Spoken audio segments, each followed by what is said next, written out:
Russia ராணுவ செலவுகளை குறைக்க திட்டமிட்டுள்ளதாக அந்நாட்டு அதிபர் புதின் அறிவித்தார். பெலாரஸ் தலைநகர் மின்ஸ்க் நகரில் பேசிய அவர், ராணுவத்திற்கு கூடுதல் நிதி ஒதுக்கீடு செய்ததால் இதர வளர்ச்சிப் பணிகள் பாதிக்கப்பட்டதாக கூறினார். நேட்டோ கூட்டமைப்பு நாடுகள் ராணுவத்திற்கு கூடுதல் நிதி ஒதுக்கீடு செய்வது அந்நாடுகளின் முடிவு என்றார். ஆனால் ரஷ்யாவின் ராணுவத்திற்கு ஒதுக்கீடு செய்யப்படும் நிதி அடுத்த 3 ஆண்டுகளுக்கு படிப்படியாக குறைக்கப்படும் என்று ட்ரம்ப் கூறினார்.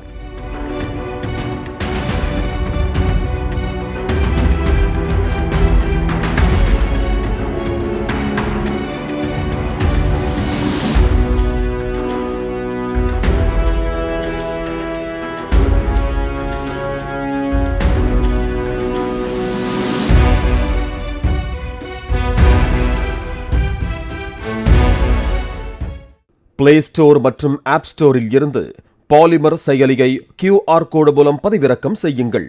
செய்திகளை உடனுக்குடன் பெறுங்கள்.